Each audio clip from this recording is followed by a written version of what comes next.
mag-interpellation, pero pagdating ng period of amendments, magsasubmit lang sa chairman lahat. Hindi alam ng taong bayan kung ano yung mga sinubmit. Unlike what we want to do today, di ba? Kaya mabuti na lang na binabanggit nila sapagkat madali naman makikita yung records. Meron namang record si Senator Gatchalian ng mga nag-propose kung sino at lahat yan mababasa natin, makikita natin. At ngayon, yung mga individual amendments katulad ng let's say proposal about stunting, pwedeng ipasok ngayon yun. Yung mga amendment na yun at kitang-kita at na yun born out of the interpellations during the period of interpellation. So, salamat sa kanila sapagkat din natin nakita ngayon na transparent talaga at lahat ng period pwede natin tanungin at lilitaw lahat yan. Yeah. Thank you, Mr. President. Mr. President. The minority leader is recognized. No, I acknowledge that, SP Soto. Sir, tama po kayo. The mere fact that we're doing it this way, that's why I started out by appreciating our chairman, appreciating you, Senator Lacson, life's work in making it transparent. Ang punto ko lang naman po, we cannot be half transparent. That's what I'm saying. Kasi you have 400 billion change. So that's 323 change from the program and 72 billion from the unprogrammed, 400 billion. If you look at the TSN, which is not uploaded, you have to request it from the technical working group. Hindi naman nakalagay doon line by line kung sino nag-propose except pag agency. So today, ang fearless forecast ko hindi tayo mag-amend ng more than 60-70 billion. Baka very blessed na tayo kung maka-amend tayo ng 100 billion. So ang point ko lang, kung yung 80%, 400 billion, hindi natin alam kung sino nag-propose. So nasagot naman ni Chairman kung sino nag-approve. So ang nag-recommend, PWG, tapos ang nag-approve, Vice Chairman, Chairman. But I'm saying member ako ng committee there was no notice na magbobotohan or kung paano itong gagawin. Committee report na lang. So what I'm saying, Senator Soto, is that SP, yes, there are reforms. And I acknowledge that. Hindi ko sinasabing hilaw yung reforms. I don't want the media to get me wrong. I'm saying kung magre-reform na rin tayo, itodo na rin natin. 'Di ba? Kasi kung sasabihin natin dito kung ano yung individual tapos 50, 100 billion, pero yung 400 billion. And by the way, Mr. Chairman, I don't envy your job kasi mahirap. Okay? But it will do well for our country. Practice din to for BICAM 'Di ba? So in the same manner that there are people who want change, there are people who want the same, pagdating sa BICAM ganun din. 'Di ba? So in another world, if I move, bumalik tayo sa NEP at yung nagpalit ng 400 billion, isa-isang tumayo at magsabi. Then they justify. Then we have complete transparency. Of course, I won't do that because I don't want to reverse the work you've done for not only 20 days since you sponsored.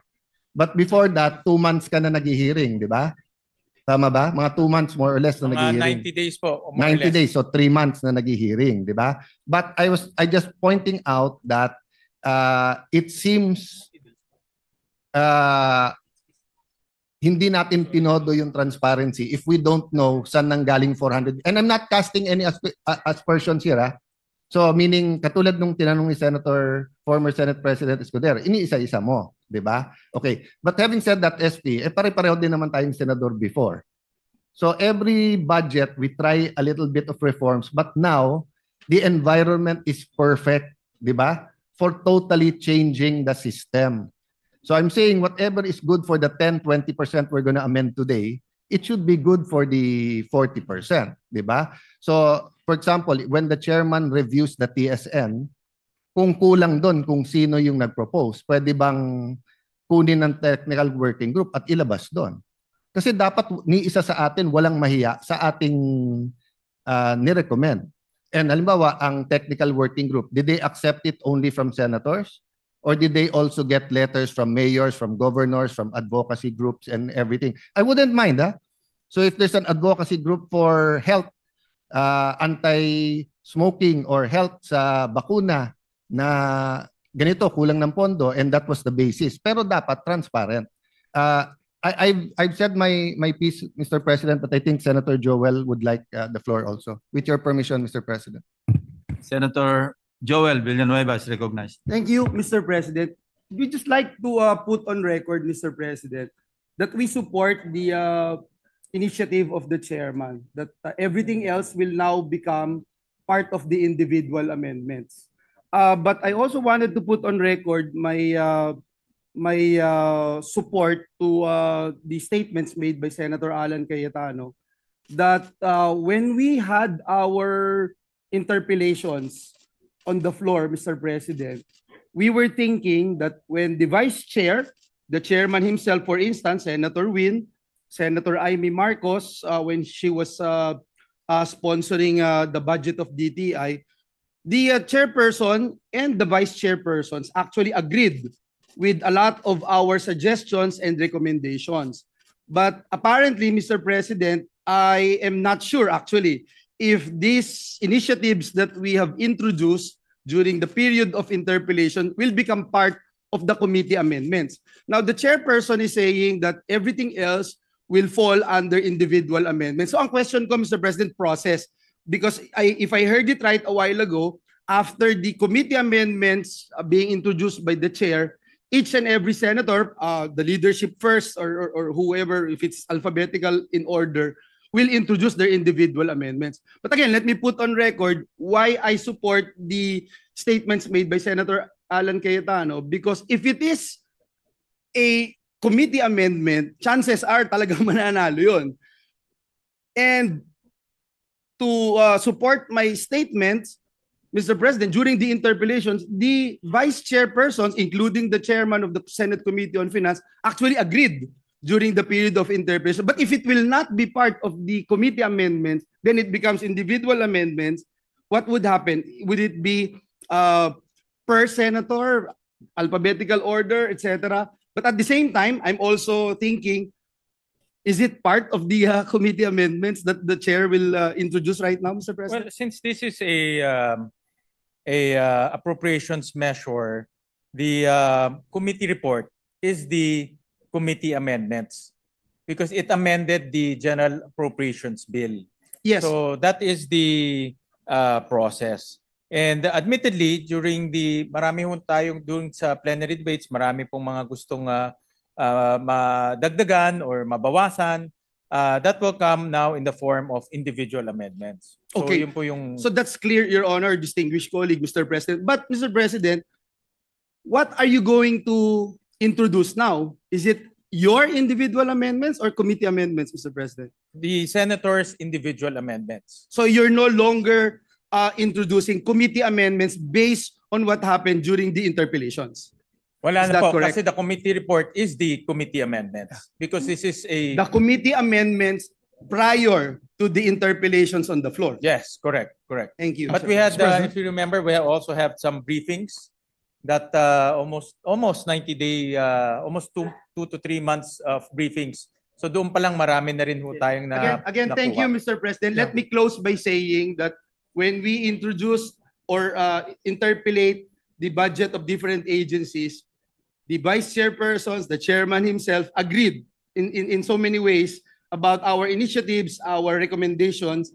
And unfortunately, Mr. President, it will go in the category of individual amendments, and chances are it might, or I don't know the chances of being voted down or being carried by the committee. Thank you, Mr. Chairman. Thank you, Senator Villanueva. Majority Leader. Thank you, Mr. President. Mr. President, just for clarity, and I think I understand the query of our distinguished minority floor leader. In the previous Congresses, the committee chairman would also, with due respect to our chairman, would already read the difference between the HGAB and our final version.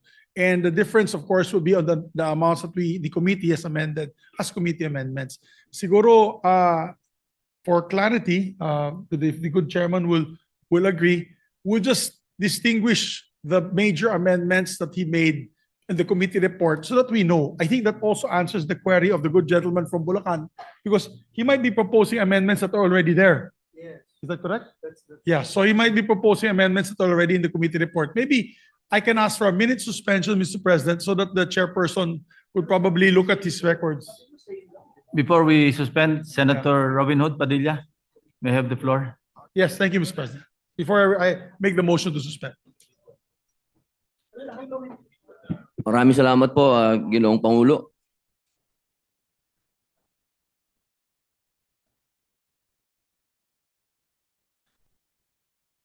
Maraming salamat po, Pinunong Mayorya. Meron lang po akong katanungan sa ating kaibigan, Senator Yes, Bill sige. Gatchalian. Opo. Kanina po kasi ang usapan ay salitang English. Mas mainam po Tagalogin ko. Opo, at maintindihan po ng ating mga kababayan sapagkat yung akin pong imumungkahi at itatanong ay patungkol po sa ating mga katutubo at sa mga kamusliman. Una po, napag-usapan po dun sa interpelasyon na sumang-ayon po ang ating mga kasama po si Senator Mig Zubiri, patungkol po dun sa Sharia Court na inyo pong susuportahan. Gusto ko lang po malaman kung kasama po ba yun dito sa committee report po ninyo? Wala po. Dahil yung committee report, nauna ho yun doon sa plenary debates. Yun po ang tinatanong din ng ating mga kasama. Pati po yung napag-usapan po doon sa pagpapatitulo ng mga ancestral domain. Wala din po. Wala rin po. Wala rin po. Ano pong ibig sabihin nun aking kaibigan? Bali, ito po'y magiging individual amendment po ito. Ibig Tama sabihin.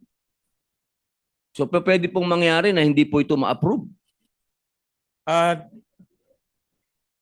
Depende ho sa fiscal space at kung kaya po ng budget. Gusto ko lamang po malaman po ninyo na inaasahan na po ito ng ating mga kababayan na Muslim. Ito po ina-approvean na natin, batas na po ito. Inaasahan po ang Sharia Court.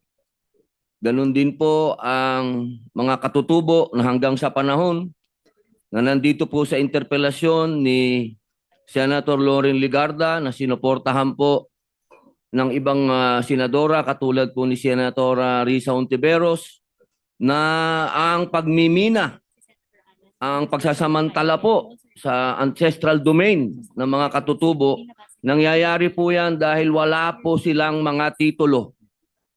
At nangyayari po ang mga rebelyon dahil hindi po alam ng mga Muslim kung saan sila tatakbo dahil ang Sharia Court po ay nasa 2 lugar lang. Maraming salamat po. Ako po personally sinusuportahan ko yung mungkahi ni Senator Robin at yan ay pwede maging parte po ng individual amendments po natin. Salamat po. Maraming salamat. Thank you. Majority Leader. Senator Kiko Pangilinan is recognized. Yes, dadagdagan ko lang yung puntong nabanggit ni Senator Gatchalian at bilang pagsagot doon sa katanungan ni Senator Padilla bilang subcommittee chairman ng subcommittee J, tayo po ang tumalakay sa judiciary budget at doon tinanong ni Senator Robin Hood Padilla yung usapin po ng dagdag na budget para sa Sharia. Tayo rin po ay sinusuportahan yung pagdagdag nung nasabing pondo. For the record, Mr. President. Thank you. Majority Leader. Senator Pia Cayetano is recognized. Mr. President, I share the concern of Senator Padilla, but this is the reality of lawmaking, including the budget process. Because I handled the budget of NCIP, when the good senator brought to our attention the concerns of the indigenous people na wala ngang mga titulo at matagal na nga daw niyang sinusuportahan yon, tinignan ko yung record. Yung mismong NCIP, hindi naman nag-submit ng kanilang budget proposal na magdagdag ng pondo para doon. So, paano ko naman gagawin yun na wala man lang submission coming from the agency? At sinabi natin to on record during the plenary debate. So, sabi ko kay Senator Robin na napakaganda nung concern nyo. The indigenous people are blessed to have a supporter like you, pero the agency has to do their job because we cannot invent these figures if wala namang pinopropose. They did not do it in a timely manner, Mr. President. So I suggested to His Honor, pwede kayong mag-submit ng amendment because I'm sure the chairman will accommodate a very reasonable request such as that, Mr. President. So for the record. Senator Padilla. Opo, maraming salamat po. Napakaganda pong mungkahi. Ang akin lamang pong pinapaliwanag, tayo po ay nandirito na. At tayo po ay nakapakinig po sa nangyaring interpelasyon na ginawa po ni Senator Loren Ligarda na patungkol po sa patuloy na pagsira ng kalikasan at ginagamit po ang mga lupa ng ating mga katutubo. Kaya po ako nakiusap na kung gusto po nating marisolba itong kaguluhan na ito at ito pa po ang dahilan ngayon kung bakit nagkakaroon pa ng mga recruitment po uli ng mga rebelde dahil po dito sa pagsisimula uli ng pagsasamantala sa mga lupa po ng ating mga katutubo. Andito na po tayo eh. Ito nga po, pinag-uusapan nga po kanina, sinabi nga po, nagkakaroon na nga po tayo ng mga malawakang pagpapalit at pagpapaganda ng sistema ng paggawa ng budget. Bakit hindi pa po natin to talakayin ngayon na? Bakit pa po natin kailangan ito padaanin pa sa kung saan-saang butas ng karayom? Ang inyo pong mga kapatid na katutubo ay naghihikahus na sa sobrang pagsasamantala sa kanila. Yun lamang po naman. Maraming salamat po, Ginoong Pangulo. Thank you. Maraming salamat, Senator Robin. At yung mga magagandang mungkahi po ng ating mga senador ay pinipilit ho natin masama po sa budget at humingi rin po ako ng mga rekomendasyon sa ating mga vice chairman na humahawak po ng mga komite niyon. At admittedly, this process is a new process for all of us, and but this is in line with what we desire for transparency, Mr. President. So, Mr. President, with that, may I seek a minute suspension, Mr. President? Session is suspended for 1 minute.